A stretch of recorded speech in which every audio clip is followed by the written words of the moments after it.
and adventure all will have a home in space. We've built a space line, and now it's time to go. This is revolutionary. My name is Anastasia Myers. My name is John Goodwin. Keisha Schahaff. I'm the first person from Antigua to go to space. For me to go into space is hopefully inspirational to all people. It really does just connect everyone. This is for all of us. Space for all opportunity. We all need to get out of our comfort zone, try new things, to believe in ourselves. These are pre-space tiers. This is standard issue tiers, totally required for going to space. Welcome, everyone, and prepare yourself. There will definitely be pre-space tiers. Thank you for joining us on this momentous day as we bring you coverage of our first private astronaut commercial spaceflight, Galactic 2. I'm Sarisha Bandla. I run research operations and government affairs here at Virgin Galactic, and I had the privilege of becoming astronaut 004 on our Unity 22 test flight. We're coming to you live from our home at Spaceport America, set in the beautiful state of New Mexico here in the U.S. Days like today don't come around all too often. They're special days that mark moments where boundaries are broken and what we thought to be impossible is redefined. As you saw in the intro, the crew aboard our first private astronaut flight today are unique. They're history makers. They're not only achieving their own dreams, but they're also inspiring the entire world. On board, we have the first Olympian to go to space, the first astronauts from Antigua and Barbuda, the first mother-daughter duo to fly to space, and the youngest astronaut in history. And also, one of my personal favorites, this is the most women ever in a single space flight. And our mission is also majority female, which is huge given that less than 100 women have gone to space total in our history.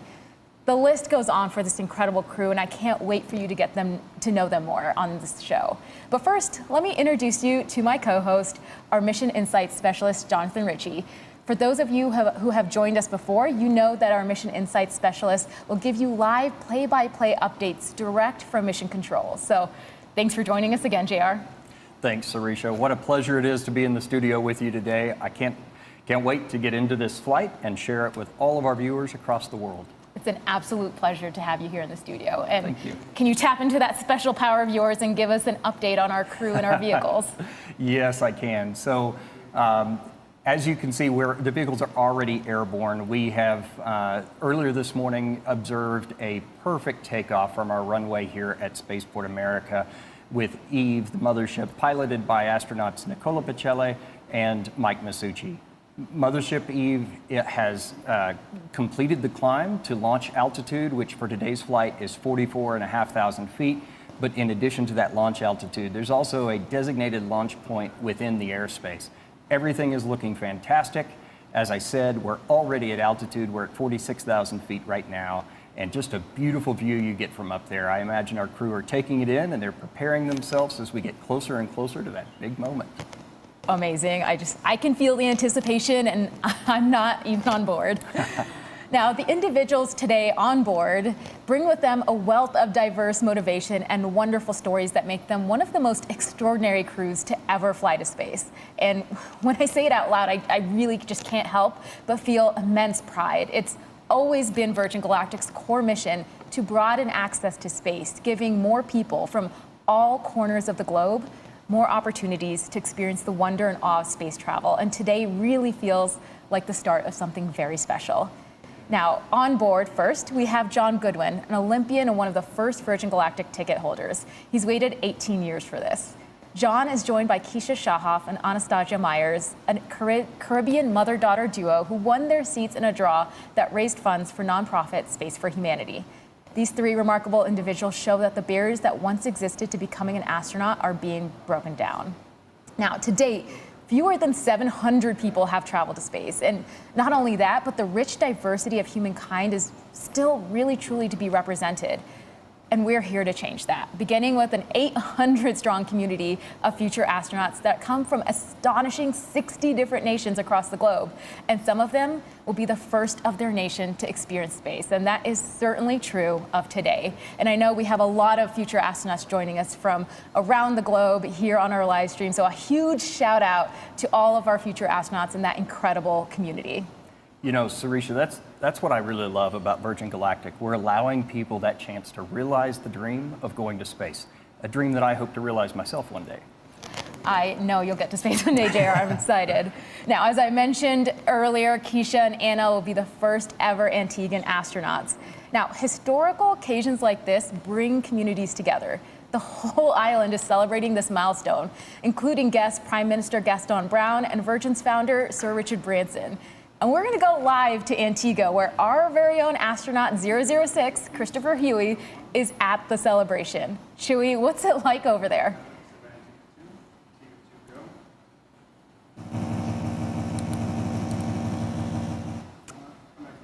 All right, it looks like we have a few technical difficulties, so we'll try to check in a little bit later. But I saw some of the celebration, honestly, a bit earlier, and it looked amazing. There was a huge crowd there supporting Anna and Keisha.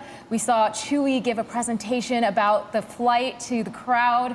It just looked like all of them were having an incredible time. So we'll try to check in a little bit later. Now, we know that space has this amazing ability to bring people together, and that was on full display in Antigua. But there's also a lot of other parties going on as well. And we'll go in and check on those a bit later. So, it's just couldn't be more excited. Now, what looks like, let's go and check in on the people on board. Their stories are so inspiring, and I can't wait to go into their stories and have our entire audience join them on their journeys. Now, John Goodwin, let's start with astronaut 11, an Olympian and one of our first ticket holders. Let's take a look at John's story. I've been waiting a quarter of my life on this Earth to go into space. I'm 80 now. The fact that I'm now going to be doing this, it's completely magical. I watched the landing on the moon with great interest in 1969, and it's incredible to think that I'm here. John is such an interesting man. He is one of the most incredible people I've ever met. He's such a daredevil. This guy lives. I kayaked in the Olympic Games in 1972. I organized an expedition of 14 people. The record still stands today. I seem to attract myself to these sort of things. When I got diagnosed with Parkinson's, I thought, well, that's it. They're not going to accept me. We're going to space despite the Parkinson's. This attitude of space for all is a wonderful thing. Hearing his story makes me realize I'm going to be sharing this mission with such an amazing human. To space. This opportunity is completely unreal. For me to go into space and defy Parkinson's is hopefully inspirational to all people. Now, John Goodwin's community in Stoke, England are watching together. And in New York City, friends are gathered at the Michael J. Fox Foundation for Parkinson's Research to watch as well. He's got a huge community supporting him, and he'll only be the second person diagnosed with Parkinson's to fly to space. Next up, we have Keisha Schahaff, astronaut 12. Keisha won 2 seats through a philanthropic fundraising sweepstakes benefiting Space for Humanity, a nonprofit organization. Their mission to send more diverse humans to space and change perspectives resonated with Keisha and encouraged her to enter. Let's take a look at Keisha's journey. In my dreams, I'm always flying. 3, 2, 1, release. I've lived all my life by the water, but I feel more connected in the air. My first interest in space really started when I was 2 years old, just looking up in the skies. How can I become an astronaut? been in the Caribbean. I didn't see how that was possible. So slowly I started letting that go. But the universe was calling me.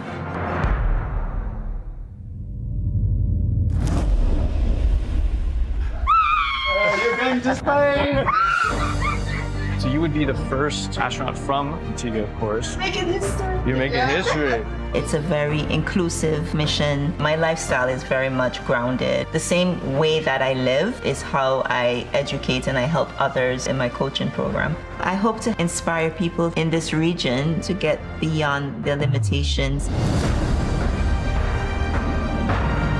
When I was asked the question, I want 2 seats, who's coming with me? Anna looked over at me and she says, Mom, if anyone is going with you to space, it's going to be me.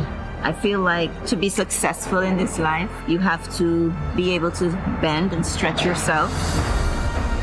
It's an adventure of humility and humanity. How can we come together to make this realistic for everyone? This is our mission. This is for all of us. Okay, Keisha's reaction to being told she's going to space just embodied an incredible amount of excitement. And to make Keisha's experience even more remarkable, she chose her youngest daughter, Anastasia Myers, astronaut 13, a college philosophy and physics student, to be her companion. Let's get to know Anna. Every time I look at the stars, it almost feels like I have a place in the universe. It reminds me that like everything happens for a reason. I've always been interested in any sort of science. I think it was in about grade 3 or grade 4, we started learning about astronomy. That made me so deeply interested in finding out what else is out there. I'm studying philosophy and physics in University of Aberdeen in Scotland. I want to be an astrobiologist. That thought seemed like it was so almost impossible. I do believe if she puts her mind on whatever it is she wants, I know she will achieve it. Hi, Anna. You and your mother are going to space. Anna, we won! I know I am very young. There's so many other people like me wanting to do something involving space and don't think that they actually have the opportunity to do that. Virgin Galactic's mission is to expand this to civilians. Ideas are very powerful. We all need to get out of our comfort zone, to try new things, to believe in ourselves. I mean, when I said this crew is incredible, might have been an understatement. They're absolutely extraordinary. Yes, they are. Now, I've heard that we have our feedback from Antigua, so let's check in with Chewy on the celebrations.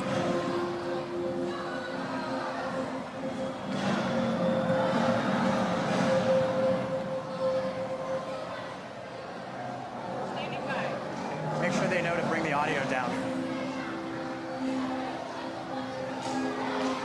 All right, testing, 1, 2, 3, am I in? We're good?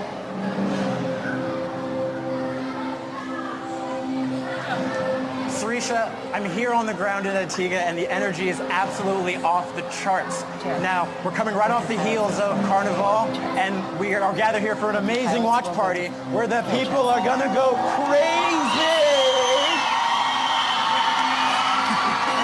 Space has this amazing ability to bring people together, and we've got waving flags, we've got music, we've got dancing, maybe a little rum, I don't know, but everyone here is really excited for Keisha and Anna. Back to you in the studio, Sarisha. Amazing. I can feel the celebration. It's amazing. I can feel the energy. It's incredible. Now, going to our pilots who are going to be taking our dynamic crew to space, I want to introduce our commander of Unity, astronaut CJ Sturkow, a retired Marine test pilot and former NASA astronaut. Sturkow is a veteran of 4 space shuttle missions and 3 Virgin Galactic Unity missions. He's the first person to launch to space from 3 different states. Piloting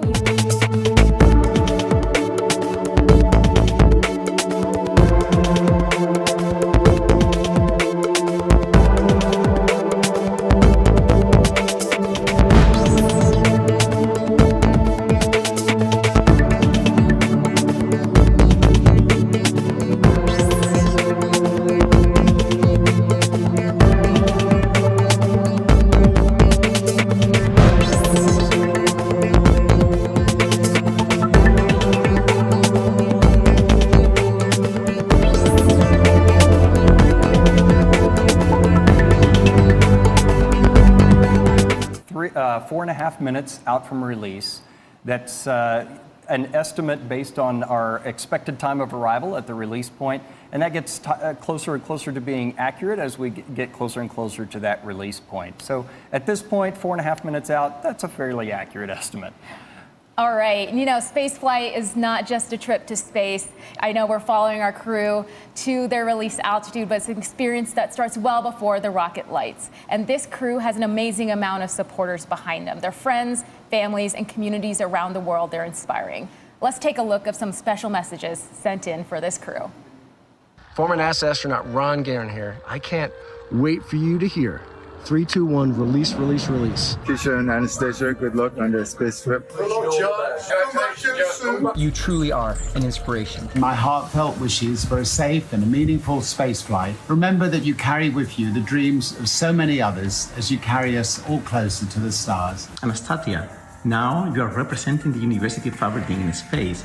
I'm just sending a message to all the students and the community that our dreams can come true. Congratulations to my cousin Keisha. I'm so happy you put the energy out there, and Virgin Galactic, you caught it. We knew you were born to fly. You're going to be inspiring a whole generation of young Antiguan and Barbudans. Hi, I'm Keisha. I miss you a lot. And I'm happy your dream came true. Good luck to the entire crew, and especially Anna. We're so happy for you. We're supporting you, and we're all here for you. This is just a huge historic moment. I'll be watching from here in Australia. Here in the UK. From Antigua. From Iceland. From Edinburgh. Godspeed. Bring me back a Mars bar. Now, as astronaut Ron Guerin said, at this point, we're getting close to our release point. So I'll turn it over to our Mission Insight specialist, Jonathan Ritchie, to take us through some of those final checks and talk us through what happens after release as well. Thank you, Sarisha.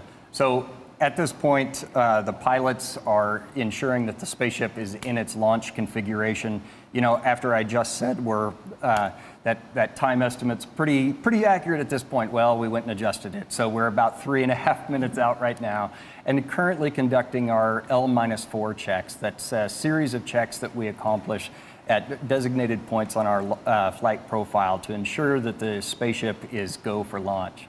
This is also when Spaceship Unity will isolate its air supply from Eve and prime the rocket motor by opening the backup oxidizer valve.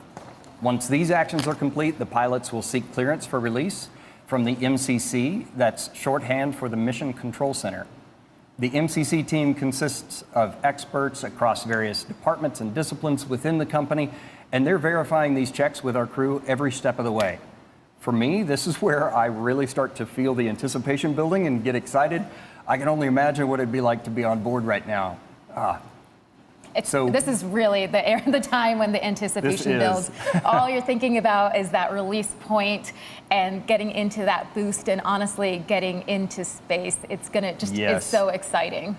And I just heard the L-4 checks are complete. So as you just mentioned, that release point, right after that, the crew lights the rocket motor, and Unity's trajectory to space starts in that horizontal release position before turning towards space, a maneuver that we refer to as the gamma turn. And then the rest of the rocket motor burn occurs in the vertical. We're now 2 minutes out from release. The rocket motor boost was one of my favorite parts of the flight. Seeing the Earth drop away and seeing space come into view is just absolutely exciting. And of course, our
They've planned to manage their energy management as you do with a glider, and now hitting those waypoints as they come in to runway 34 here at Spaceport America. So that's south to north on the runway. For those non-pilots tuning in, those numbers represent the first two numbers on the magnetic heading of your compass. So 34 is 340 degrees.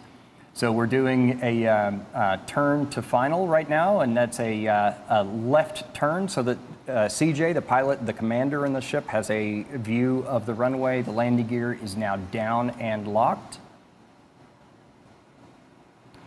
And we're about 7,500 feet. Amazing. Again, I've said this before many times, but the crew have this incredible view, not only of the New Mexican landscape, but of our spaceport facility, which is this incredible facility where they spent the last few days bonding with their crew and training with their crew. So, of course, it holds a special part in their hearts, and they get to see that view on their way down. So we're 1,000 feet above the runway. The runway here is about 4,500 feet or 500 feet. Pre-flare, that's pulling the nose up and taking advantage of the ground effect. It's extra lift you get when you're close to the ground. We've crossed the threshold. That's the beginning of the runway.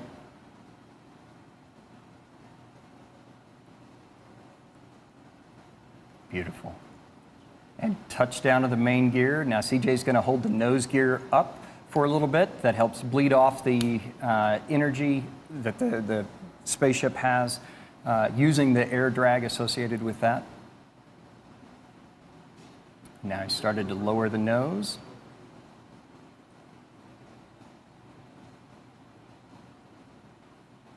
And the nose gear is now down. So at a designated airspeed, the pilots have the option to apply the brakes or not. They can let the vehicle roll to a stop. We have plenty enough runway here. They are applying the brakes today, so. We have 12,000 feet of runway here at Spaceport America. 12,000 feet of runway and 200 feet wide, so plenty of room. And full stop. Oh my gosh, amazing. That is absolutely incredible. What a beautiful landing. Congratulations to everyone on board. We saw beautiful flying from our Eve crew and brilliant work by our chase pilot, all of whom are still in the air right now. Thank you to everyone on the ground here at Spaceport America who made this day possible. Continue following us on social to hear more about our incredible astronauts and see more from this incredible flight. Now, we'll continue the celebration here as we wait the arrival of our other vehicles. Our astronauts are envoys of hope, curiosity, and progress. The more who are able to have that experience and go back to their respective diverse communities, the bigger effect it'll have on the next generation of dreamers for the care of our home planet and the people that inhabit it. G2 crew has demonstrated that the future of spaceflight is not only for pilots and engineers, but for artists, science, athletes, anyone that wants to embark on this journey.